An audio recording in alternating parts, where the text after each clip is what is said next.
ये है next chapter biotechnology and its application. हमने पिछले चैप्टर में लर्न किया था कि बायोटेक्नोलॉजी में क्या होता है और वो कैसे उसका प्रोसेसेस होता है।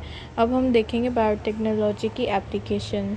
Biotechnology, as you would have learn from the previous chapter, essentially deals with industrial scale production. तो फिर हमने जैसे कि पिछले चैप्टर में देखा था कि हम बहुत लार्ज स्केल में जो भी प्रोडक्ट्स होते हैं बायोटेक्नोलॉजी के, हम बनाते हैं उसे लार्ज स्केल में। हम किसके प्रोडक्शन के लिए बनाते हैं? तो फिर बायोफार्मास्यूटिकल्स। तो फिर हम मेडिसिन्स के लिए बनाते हैं, लार्ज स्केल प्रोडक्शन करते हैं मेडिसिन्स बनाने के लिए। And biologicals using genetically modified, और हम क्या कहते हैं, genetically modified microbes, fungi, plants और एनिमल्स को भी यूज़ करते थे, हमने जो देखा था पिछले चैप्टर में। The application of biotechnology includes therapeutics.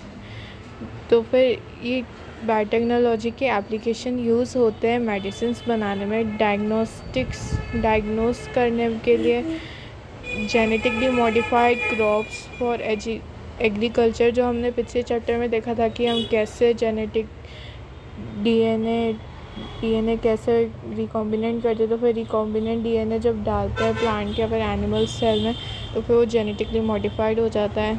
तो फिर बायोटेक्नोलॉजी अप्लाई होती है जेनेटिकली मॉडिफाइड क्रॉप्स के लिए भी, जो एग्रीकल्चर में यूज़ होते हैं। जैसे कि अगर हमें चाहिए कि हम हाइब्रिड कर दें टमाटो या फिर एप्पल को अपनी तरीके से, तो फिर हम उसमें अपना डिज़ायर्ड जीन डाल दें। तो फिर ऐसे क्रॉप्स में यूज़ होता है, एग्रीकल्चर में ऐसे यूज़ होता है genetically modified genes. Processed food, अब जो हम प्रोसेस्ड फूड में प्रिजर्वेटिव्स डालते हैं, वो बायोटेक्नोलॉजी की हेल्प से ही वो माइक्रोब्स या फिर हमें जो केमिकल्स चाहिए फूड को प्रिजर्व करने के प्रोसेस फूड के लिए, तो फिर वो हमें बायोटेक्नोलॉजी से मिलती है। Bioremediation, waste treatment and energy production. तो फिर बायोटेक्नोलॉजी हेल्प करता है वेस्ट ट्रीटमेंट में और एनर्जी प्रोडक्शन में भी। तो फिर बायोमीडिएशन का मतलब ये होता है कि हमारे जो हेल्प करे बायोटेक्नोलॉजी के मॉलिक्यूल्स या फिर माइक्रोब्स हेल्प करे डाइजेस्ट करने में या फिर हटाने के लिए, जो पोल्यूटेंट्स है उसे हटाने के लिए। तो फिर ऐसे माइक्रोब्स जो पोल्यूटेंट्स को हटा दे, वो बायो रेमिडिएशन कहलाता है। 3 critical research areas of biotechnology are, तो फिर मोस्ट रिसर्च एरिया जो बायोटेक्नोलॉजी के होते हैं वो है providing the best catalyst in form of improved organism, usually a microbe और प्योर एंजाइम। तो फिर बायोटेक्नोलॉजी में बेस्ट कैटलिस्ट बनाए जाते हैं रिएक्शन के लिए, ताकि रिएक्शन जल्दी हो। तो फिर हम यूजुअली उसे इम्प्रूव्ड ऑर्गेनिज़म से पाते हैं कैटलिस्ट को। तो फिर यूजुअली हम कौन से ऑर्गेनिज़म से कैटलिस्ट को पाते हैं? वो है माइक्रोब या फिर pure enzyme. Creating optimal condition through engineering for a catalyst to act. तो फिर हम क्रिएट करते हैं उस कैटलिस्ट की favourable condition through engineering, biotechnology engineering के थ्रू, ताकि कैटलिस्ट एक्ट कर सके फेवरेबल कंडीशंस के कारण, ताकि कैटलिस्ट अपने अटमोस्ट लेवल तक सही से काम करे अपना। And downstream processing technology to purify the protein / organic compound. तो हमने पिछले लेक्चर में देखा था कि डाउनस्ट्रीम प्रोसेसिंग में क्या होती है, हम अपना डिज़ायर्ड प्रोटीन या फिर डिज़ायर्ड प्रोडक्ट निकाल लेते हैं, प्योरीफाई कर लेते हैं उस माइक्रोब से। तो इसमें भी यही बोला है। Biotechnological applications in agriculture, let us take a look at 3 options that can be thought for increasing food production. तो फिर हमें बायोटेक्नोलॉजी की एप्लीकेशंस को देखना है एग्रीकल्चर के पर्सपेक्टिव में। तो भाई यहाँ पर 3 ऑप्शंस हमें दिए गए हैं एनसीईआरटी में, जो फूड के प्रोडक्शन को इंक्रीज़ करे। एग्रोकेमिकल बेस्ड एग्रीकल्चर पहला, दूसरा ऑर्गेनिक कल्चर और तीसरा genetically engineered crop based agriculture. Genetically engineered माने हम जीन्स को क्या कहते हैं बदल दिए through the help of biotechnology, और फिर हम क्रॉप्स में वो जीन को इंट्रोड्यूस कर दिए। तो फिर ये तीसरा मेथड है जो हेल्प कर सकता है in the production of food, increase करेगा ये प्रोडक्शन ऑफ फूड। तो फिर ये 3 मेथड्स हमने अभी देखे। Agro based chemical culture, agriculture का मतलब ये होता है कि हम प्लांट्स में केमिकल जब यूज़ करते हैं पेस्ट को हटाने के लिए, तो फिर उसे हम केमिकल बेस्ड एग्रीकल्चर कहते हैं। The green revolution succeeded in tripling the food supply, but yet it was not enough to feed the growing human population.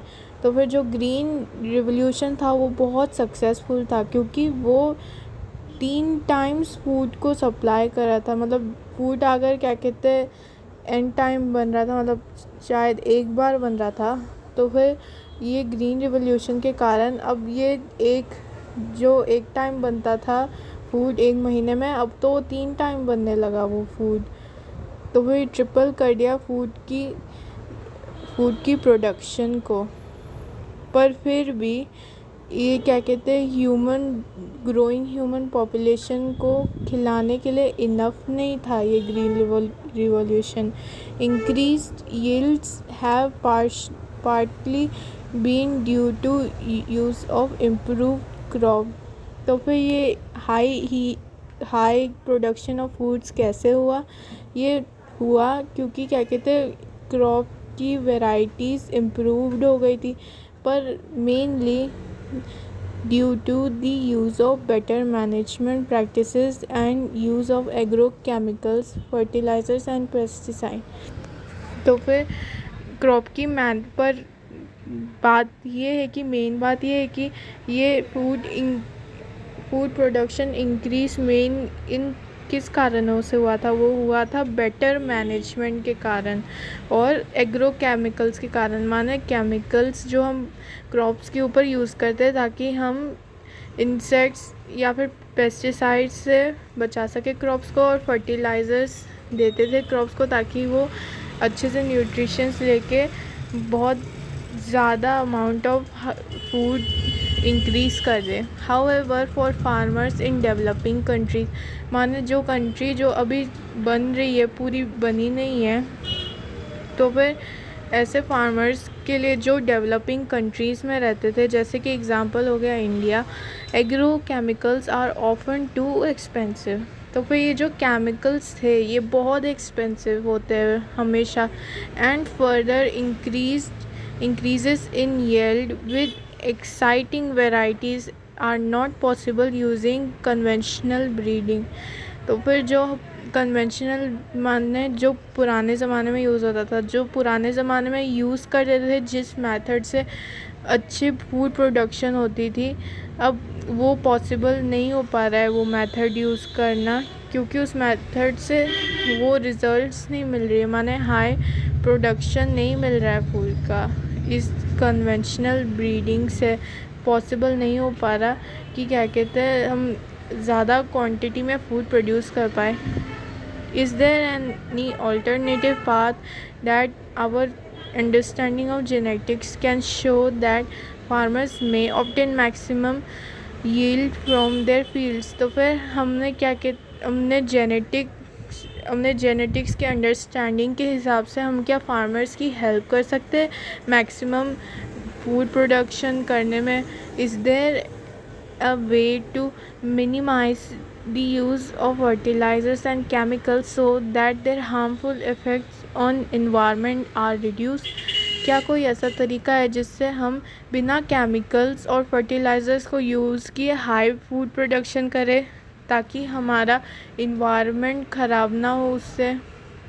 Use of genetically modified crops is a possible solution. तो फिर ये जो हमने ऊपर questions discuss किए, इसका answer है genetically modified crops. तो फिर हम इसमें जो पिछली बार हमने जो पिछले चैप्टर में लर्न किया था कि कैसे हम सेल को मॉडिफाई कर सकते हैं जेनेटिकली, हम वो यूज़ कर सकते हैं वो मेथड, ताकि हम अपने क्रॉप्स को मॉडिफाई कर सके ऐसे वे में जिससे हमें केमिकल्स और पेस्टिसाइड फर्टिलाइज़र्स यूज़ ना करना पड़े, ताकि हमारे उससे प्लैनेट भी हार्म ना होए, क्योंकि केमिकल्स बहुत हार्म करते हैं हमारे अर्थ के सरफेस को, और वो ग्राउंड वाटर को भी इन्फेक्ट या फिर पोल्यूट कर सकते हैं। ये केमिकल्स जो यूज़ होते हैं एग्रीकल्चर में, plants, bacteria, fungi and animal whose gene have been altered by manipulation are called genetically modified organism. तो फिर हमने पिछले चैप्टर में जैसे देखा था कि हम जब जेनेटिकली मॉडिफाई करते थे बैक्टीरिया, हमारे एग्जांपल में था इकोलाई, या फिर हम मॉडिफाई करें अगर प्लांट्स, फंजाई, एनिमल को, तो फिर उनके जब जीन जो बदल गए हैं ड्यू टू बायोटेक्नोलॉजिकल टेक्निक्स, तो फिर हम उसे कहेंगे जेनेटिकली मॉडिफाइड ऑर्गेनिज्म, क्योंकि वो ऑर्गेनिज़म अब पुराने जैसे नहीं रहा, हमने उसमें क्योंकि अपना जीन ऑफ इंटरेस्ट ऐड कर दिया था। तो फिर अब जब जीन ऑफ इंटरेस्ट ऐड हो गया तो फिर वो अपना कैरेक्टरिस्टिक भी दिखाएगा होस्ट ऑर्गेनिज़म में। तो फिर ऐसे होस्ट ऑर्गेनिज़म जिसकी हमने जेनेटिक्स चेंज कर दी ड्यू टू जेनेटिक इंजीनियरिंग, तो फिर हम ऐसे ऑर्गेनिज़म्स को जेनेटिकली मॉडिफाइड ऑर्गेनिज़म कहते हैं, या फिर GMO।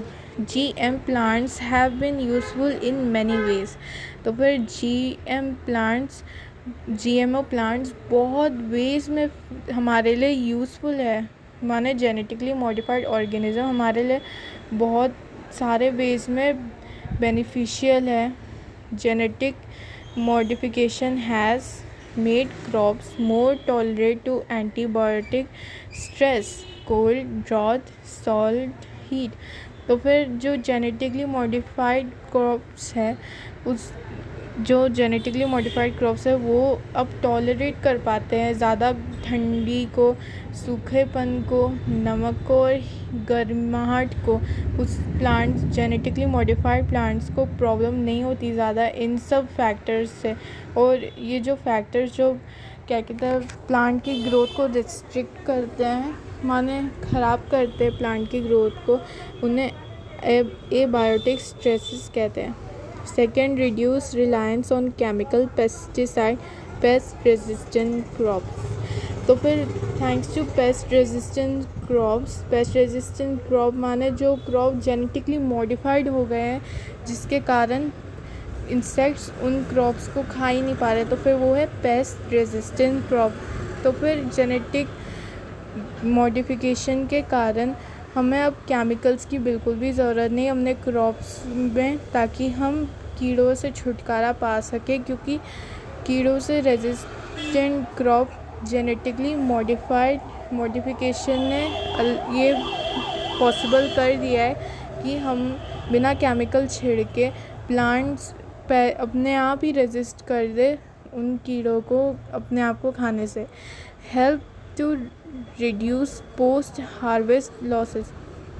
तो फिर अब ये हेल्प किया जेनेटिकली मॉडिफाइड क्रॉप्स ने कि अब जब हम उससे हार्वेस्ट कर लेते क्रॉप्स को, तो फिर उसके कारण उसमें अगर थोड़ा सा लॉस हुआ, माने ख़राब हो गए क्रॉप्स, तो फिर उसकी अब प्रोबेबिलिटी लेस हो गई due to genetic modification.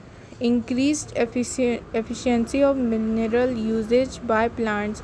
This prevents early exhaustion of fertility of soil. तो फिर अब जेनेटिकली मॉडिफाइड क्रॉप्स ने हेल्प किया है सॉइल की फर्टिलिटी को लूज़ होने से बचाने में। कैसे? प्लांट्स यूज़ करते हैं मिनरल्स को सही तरीके से, एफिशिएंटली, अपने सही वे से, ताकि सॉइल की फर्टिलिटी लूज़ ना होए, क्योंकि जेनेटिकली मॉडिफाइड क्रॉप्स है ना, तो इसलिए ऐसा है, अच्छे से वो यूज़ कर पाते हैं जेनेटिकली मॉडिफाइड क्रॉप्स मिनरल्स को। Enhance nutrition value of food. Example vitamin A enriched rice. तो फिर जेनेटिकली मॉडिफाइड प्लांट्स में न्यूट्रिशन वैल्यू भी हाई हो गई है। जैसे कि हम एग्जांपल ले सकते हैं, विटामिन ए राइस में बहुत सारा हो गया, अच्छे से अच्छी मात्रा में विटामिन ए आ गया राइस में, क्योंकि due thanks to genetic modification in crops. In addition to these uses, GMO has been used to create tailor-made plants to supply alternate sources to industry in form of starches, fuel, and pharmaceutics. तो फिर genetically modified organisms या फिर plants ने help किया है industries को। कैसे help किया है? वो इंडस्ट्रीज़ को स्टार्च, फ्यूल और मेडिकल पर्पसेस के लिए हेल्प कर पाती है जेनेटिकली मॉडिफाइड ऑर्गेनिजम्स या फिर crops. Some of the application of biotechnology in agriculture that you will study in detail are production of pest resistant plant। तो फिर अब जो हम देखने वाले हैं एप्लीकेशन बायोटेक्नोलॉजी का, उसमें हम ये पढ़ेंगे कि पेस्ट रेजिस्टेंट प्लांट कैसे बनते हैं, माने कीड़ों से खुद को बचाने वाले प्लांट्स कैसे बनते हैं, which could decrease the amount of pesticide use. अब ऐसे प्लांट जो पहले ही कीड़ों से अपने आप की रक्षा कर सकते हैं, उनके लिए हमें कोई केमिकल या फिर पेस्टिसाइड यूज़ करने की ज़रूरत नहीं पड़ेगी, और इससे फिर डिक्रीज़ भी हो जाएगा अमाउंट ऑफ पेस्टिसाइड जो अमॉन्ग द फार्मर्स यूज़ होता है कीड़ों को भगाने के लिए। BT toxin is produced by bacterium called bacillus thuringiensis BT for short. तो फिर एक बैक्टीरिया होता है जिसका नाम है बैसिलस thuringiensis। तो फिर इससे हमें बीटी टॉक्सिन मिलता है। BT toxin gene has been cloned from bacteria. तो फिर अब हमने इस बैक्टीरिया बैसिलस thuringiensis से हमने बीटी डीएनए ले लिया या फिर बीटी जीन ले लिया, और फिर हमने इसे क्लोन कर लिया and been expressed in plants to produce resistance to insects without need of insecticides. और फिर हमने इसे प्लांट में डाला और फिर प्लांट में ये जीन एक्सप्रेस भी हुआ, जिसके कारण हमें कोई इंसेक्टिसाइड डालने की ज़रूरत नहीं पड़ी या फिर कीड़े को भगाने की कोई दवाई नहीं डालनी पड़ी, और उसी के बिना ही प्लांट में कीड़े आना बंद हो गए, क्योंकि ये बीटी टॉक्सिन हेल्प करता है प्लांट को कीड़ों से बचाने के लिए, तो इसलिए हमें ज़रूरत नहीं पड़ी इंसेक्टिसाइड्स की। इन इफ़ेक्ट क्रिएटेड अ बायोपेस्टिसाइड। तो फिर ये जैसे कि प्लांट खुद ही अपने लिए अपने आप ही ये इफ़ेक्ट बना रहा है कि मेरे पास क्या कहते हैं पेस्टिसाइड। तो फिर क्योंकि हमने बीटी जीन अंदर डाल दिया था प्लांट्स के अंदर, तो इसलिए प्लांट्स क्या कहते हैं प्लांट्स के अंदर वो बीटी टॉक्सिन आ गया था। तो फिर उस टॉक्सिन के कारण इंसेक्ट्स मर जाते हैं, क्योंकि बीटी टॉक्सिन हेल्प करता है प्लांट इंसेक्ट्स को मारने में। Example are BT cotton, BT corn, rice, tomato, potato and soybean etcetera. BT cotton, some strains of Bacillus thuringiensis produce proteins that kill certain insects such as Lepidoptera। तो फिर अब BT toxin के अंदर भी types of strands है जो specific insect को kill करता है, जैसे कि लेपिडोप्टेरस टबैको बडवर्म के लिए और आर्मी वर्म के लिए। ये लेपिडोप्टेरस एक टॉक्सिन है जो बीटी टॉक्सिन रिलीज़ करता है, और ये किल करता है टोबैको बडवर्म को और आर्मी वर्म को। सोलियोप्टेरा डिप्टेरेंस बीटल को किल करता है। ये भी एक टाइप का टॉक्सिन है जो बीटी टॉक्सिन से निकलता है। एंड डिप्टेरेंस जो फ्लाइज और मस्कीटो को किल करता है। B thuringiensis forms protein crystals during a particular phase of their growth। जब वो ग्रो करते हैं बी थ्यूरीजिएंसिस बैक्टीरिया जब ग्रो करता है बीटी बैक्टीरिया, तो फिर वो प्रोटीन क्रिस्टल्स फॉर्म करता है। These crystals contain a toxic insecticidal protein। तो फिर अब इन टॉक्सिन के अंदर होता है insecticidal protein. Why does this toxin not kill the bacillus? अब सवाल ये उठता है कि ये बैसिलस को क्यों नहीं मारता, मतलब बीटी बैक्टीरिया को क्यों नहीं मारता। Actually the BT toxin protein exist as inactive protoxins. तो फिर ये जब टॉक्सिन जो होता है बीटी टॉक्सिन, ये बीटी बैक्टीरिया के अंदर इनएक्टिव प्रोटॉक्सिन्स के फॉर्म में होता है। But once an insect ingest the inactive toxin, पर जब कोई इंसेक्ट इस इनएक्टिव प्रोटॉक्सिन को अपने अंदर ले लेता है, it is converted into an active form of toxin due to alkaline pH of gut which solubilize the crystals। अब ये जब इंसेक्ट ले लेता है इस क्रिस्टल टॉक्सिन को, तो फिर ये अंदर जाता है इंसेक्ट के गट के अंदर, जहाँ पर अल्कलाइन पीएच होता है उसके गट में। तो फिर वो अल्कलाइन पीएच के कारण वो क्रिस्टल सॉल्यूबल हो जाता है, माने घुल जाता है, और फिर अपना इफ़ेक्ट शो करता है दी एक्टिव। तो फिर वो एक्टिवेट हो जाता है वो टॉक्सिन, जब वो सॉल्यूबल वो जब मिल जाता है अल्कलाइन पीएच में जो इंसेक्ट के गट में होती है। The activated toxin binds to the surface of midgut epithelial cells. अब इंसेक्ट का जो मिडगट होता है एपिथेलियल सेल, उसमें ये जो टॉक्सिन जो एक्टिव हो गया है बिकॉज ऑफ अल्कलाइन पीएच जो इंसेक्ट के गट में था।